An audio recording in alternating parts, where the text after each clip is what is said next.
नमस्कार, आप देख रहे हैं इंडिया 360। मैं हूं पद्मजा जोशी और सबसे पहले खबर उत्तर प्रदेश से, जहां के चुनावी संग्राम में एक बार फिर बिजली गिरी है। जी हां, सूबे में बिजली सप्लाई पर आज पीएम नरेंद्र मोदी ने सीएम अखिलेश पर चुटीले अंदाज में पलटवार किया। पीएम ने अपने जवाब में हवाला दिया राहुल गांधी के एक बयान का, जो उन्होंने खाट सभा के दौरान दिया था।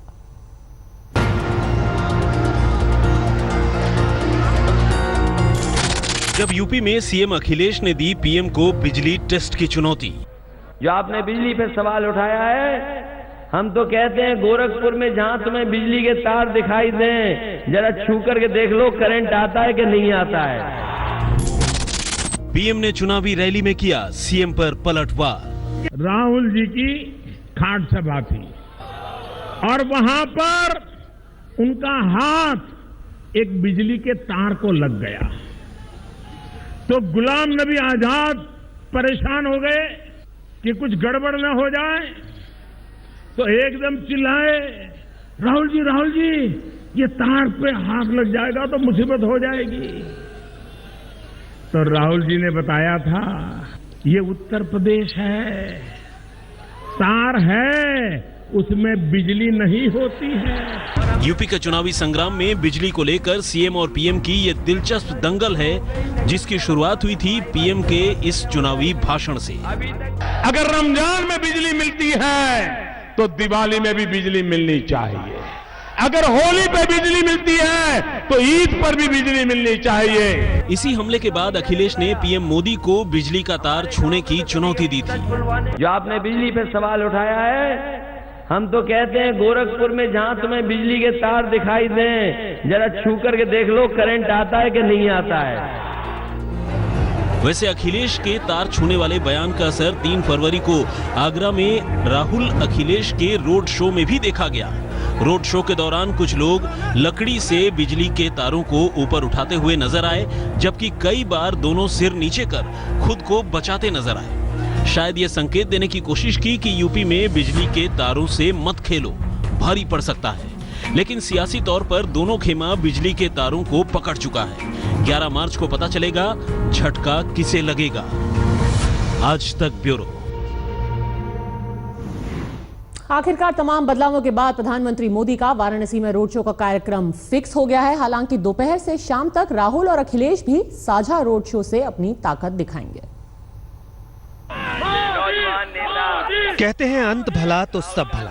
8 मार्च को आखिरी दौर में वाराणसी का चुनाव है। शंकर की नगरी के सियासी रण में प्रधानमंत्री समेत सभी दलों के दिग्गज सड़कों पर उतरेंगे। शनिवार को मोदी ही नहीं, राहुल और अखिलेश का भी रोड शो है। मायावती की सभा भी है।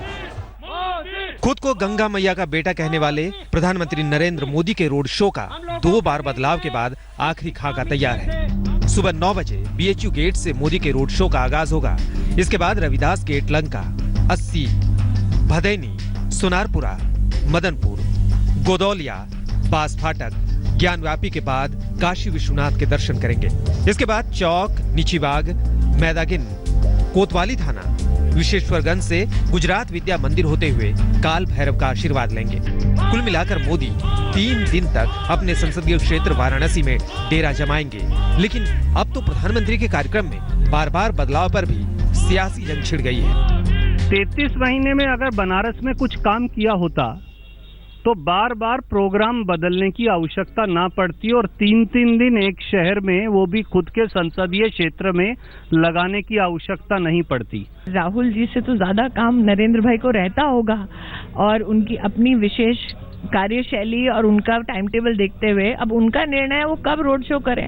अब इतनी ताकत है राहुल जी में, तो वो क्यों घबरा रहे हैं कि नरेंद्र मोदी की सभा अथवा उनका कार्यक्रम कितने बजे हो रहा है। प्रधानमंत्री का आयोजन विशाल है, लिहाजा पिछले कई दिनों से कई केंद्रीय मंत्री तैयारियों में जुटे हैं। हालांकि मोदी के रोड शो के तुरंत बाद दोपहर करीब 1:15 बजे राहुल और अखिलेश की भी साझा ताकत 9 किलोमीटर के रोड शो में दिखेगी।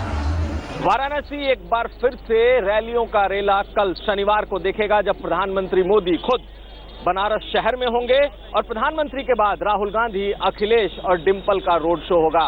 मैं बनारस हिंदू यूनिवर्सिटी के बाहर हूं और यहीं से प्रधानमंत्री मोदी का कल रोड शो शुरू होगा और ये रोड शो कई इलाकों से गुजरेगा।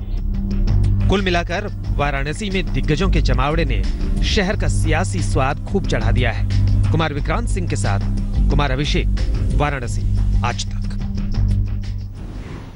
तो कल बड़ी टक्कर होगी रोड शो और रैली की। वाराणसी में पीएम मोदी के अलावा अखिलेश राहुल का रोड शो है तो मायावती की रैली भी है। इस पर कल सुबह से ही देखिए आज तक की महा कवरेज।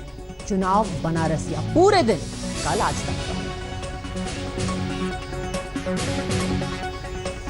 बात अब बुर्का वाली महिला मतदाताओं के जांच की। यूपी चुनाव में फर्जी मतदान को रोकने के लिए बीजेपी ने अब चुनाव आयोग को चिट्ठी लिखकर अतिरिक्त महिला फोर्स की तैनाती की मांग की है।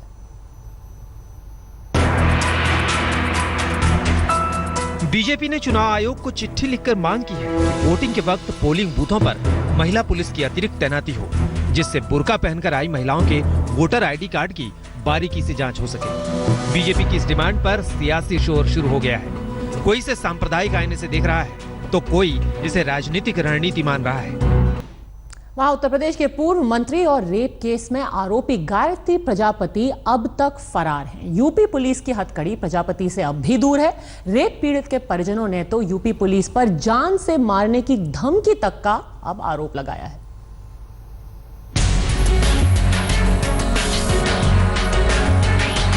उत्तर प्रदेश की पुलिस भी कमाल की है। एक कद्दावर मंत्री की गुम हुई भैंस को चंद दिनों में खोज निकालती है, लेकिन सप्ताह भर से भी ज्यादा वक्त से गायब हुए एक दूसरे कद्दावर मंत्री का पता ठिकाना तक नहीं निकाल पा रही। रेप केस में आरोपी यूपी के पूर्व खनन मंत्री गायत्री प्रजापति अभी तक गिरफ्तारी से दूर है। उत्तर प्रदेश की पुलिस दर-दर की खाक छान रही है। अब तो कभी प्रजापति को कुर्सी से बेदखल करने वाले राज्य के मुख्यमंत्री भी फरार मंत्री के बचाव में उतरे। दिल्ली के एम्स में पीड़ित लड़की का इलाज चल रहा है, लेकिन नाबालिग के परिजन आरोप लगा रहे हैं कि यूपी पुलिस गायत्री प्रजापति को तलाशने के बजाय उन पर बयान बदलने का दबाव बना रही है। दिल्ली पुलिस के नाम सुरक्षा मुहैया कराने के लिए लिखी चिट्ठी में उन्होंने लिखा कि ऐसा न करने पर जान से मारने की धमकी यूपी पुलिस दे रही है। हालांकि लखनऊ पुलिस अब गैर जमानती वारंट की तैयारी में है। पीड़िता है और जो उनकी बच्ची है उनसे बात करने के लिए उनका पीड़िता का बयान हो चुका है। उनका मेडिकल के जो पेपर्स हैं वो हम लोग कलेक्ट कर रहे हैं और उसके बाद हम लोग इसके आगे की कार्रवाई हम लोग करेंगे। वैसे जिस तरीके से एक जाना पहचाना विवादित चेहरा कई दिनों से गिरफ्तारी से दूर है, सवाल कहीं न कहीं उत्तर प्रदेश पुलिस की मंशा पर भी उठने लाजमी है।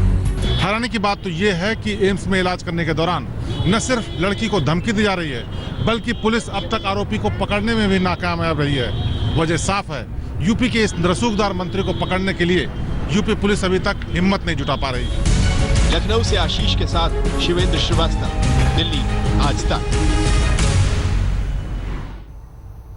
यूपी के सीएम अखिलेश यादव ने कानपुर ट्रेन हादसे में आईएसआई का हाथ होने के पीएम नरेंद्र मोदी के दावे को भी गलत बताया है। गाजीपुर की रैली में अखिलेश ने कहा कि रेल मंत्री ने पीएम को रिपोर्ट ही गलत दी है।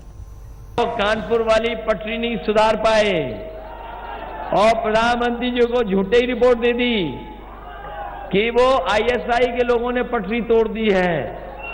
हम तो जानना चाहते हैं कि उत्तर प्रदेश में हुई है पटरी वाला मामला, कम से कम हमें तो बता दो। लेकिन कोई जानकारी नहीं, कोई सच्चाई नहीं।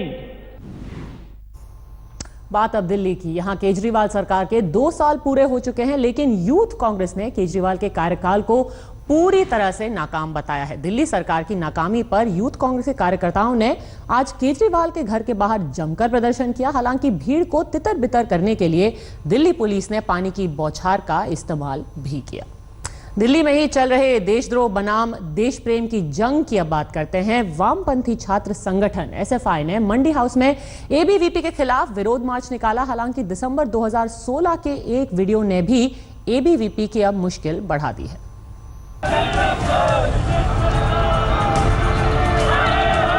रामजस कॉलेज के कैंपस से पैदा हुआ देश प्रेम बनाम देशद्रोह का विवाद आज दिल्ली के मंडी हाउस में दिखाई देगा। गुरुवार को एबीवीपी के छात्रों ने विरोध मार्च से अपनी ताकत दिखाई तो आज पारी थी वाम छात्र संगठन एसएफआई की नुमाइश की। एबीवीपी के खिलाफ मंडी हाउस में सैकड़ों की तादाद में एसएफआई के जुड़े छात्र बैनर, पोस्टर और नारों से लैस सड़कों पर उतरे। आंदोलन है जो शिक्षा के ऊपर लगातार हमले हो रहे हैं उसके खिलाफ शैक्षणिक संस्थानों के अंदर जो जनवाद के ऊपर हमले हो रहे हैं उसके खिलाफ, और जो सामाजिक न्याय है उसके ऊपर जो हमले हो रहे हैं उसके खिलाफ, और एक छात्र हितैषी शिक्षा नीति के निर्माण के लिए ये हम रैली कर रहे हैं। एसएफआई के छात्रों का हौसला बढ़ाने के लिए सीपीएम के दिग्गज नेता सीताराम येचुरी भी मंच पर आसीन हुए। हालांकि जेएनयू में आजादी वाले पोस्टर जैसे विवादित मुद्दों पर जवाब देने से वो बार बार कतराते भी रहे। लोग जो डूसू के हैं, एक नॉर्मल स्टूडेंट ने वोट देना है इन सबको, तो आपकी औकात नहीं है कि नहीं बुलाओगे सबको पुलिस फोर्स को। इस बीच एक और वीडियो ने एबीवीपी की मुश्किलों में इजाफा किया है। वीडियो में दिल्ली विश्वविद्यालय छात्र संगठन के पूर्व अध्यक्ष सत्येंद्र अवाना लॉ फैकल्टी की डीन वेद कुमारी से ऊंची आवाज में बात करते दिखाई दे रहे हैं। हालांकि वीडियो दिसंबर 2016 का बताया जा रहा है और एबीवीपी नेता पर शालीनता और मर्यादा की सीमा लांघने का आरोप जरूर लगा है। सत्येंद्र अवाना ने घटना के लिए खेद जताया है और इसे परिस्थिति की उपज बताकर बचने की कोशिश की है। लेकिन राष्ट्र प्रेम बनाम राष्ट्र 2 की मौजूदा जंग में वामपंथी छात्र संगठनों के खिलाफ एबीवीपी के मोर्चे की ईंट कुछ कमजोर हो सकती है। दिल्ली से शालिनी लोबो के साथ आज तक ब्यूरो। इंडिया 360 में आप खबर अमेरिका से, जहां न्यूयॉर्क में एक भीड़ भरी ट्रेन में भारतीय मूल की एक लड़की के साथ कथित तौर पर अफ्रीकी अमेरिकी शख्स ने नस्ली दुर्व्यवहार किया, जिसका अब एक वीडियो वायरल हो गया है। उसने लड़की को न सिर्फ गलत नामों से बुलाया बल्कि ये भी कहा कि यहां से निकल जाओ। न्यूयॉर्क में रहने वाली इस भारतीय मूल की लड़की ने 23 फरवरी को हुई इस घटना का वीडियो बनाया। No, I gotta go. He needs to go to police station. This man is harassing. No. I have it all on video. No. No. This is I can't hold up 3,000 people for this bullshit. Okay. Watch us. He is the one. Thanks, guys. Great. Don't come close. Excuse me. Can I get that phone?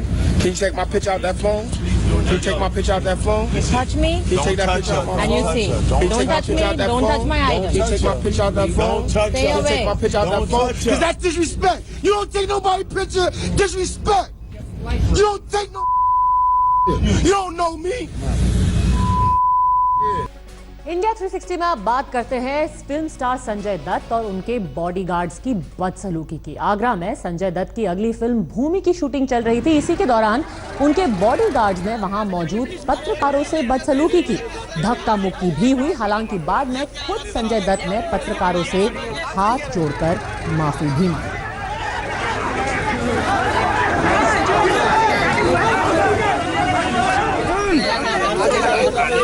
की बात करते हैं। अंदर चल के बात कर लो भैया। अच्छे हो, मैं बता बहुत अच्छे।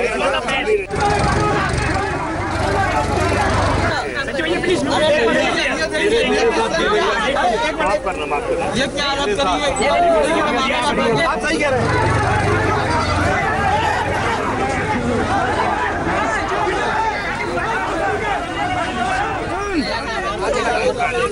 की बात करते हैं। संजय दत्त और फिल्म के प्रोड्यूसर का कहना है कि जो बॉडीगार्ड्स ने बदसलूकी की है वो उनके साथ नहीं थे, माफी भी अब मांग ली है। वक्त एक और ब्रेक का, खबरों का सिलसिला जारी रहेगा। आप देखते रहिए आज तक।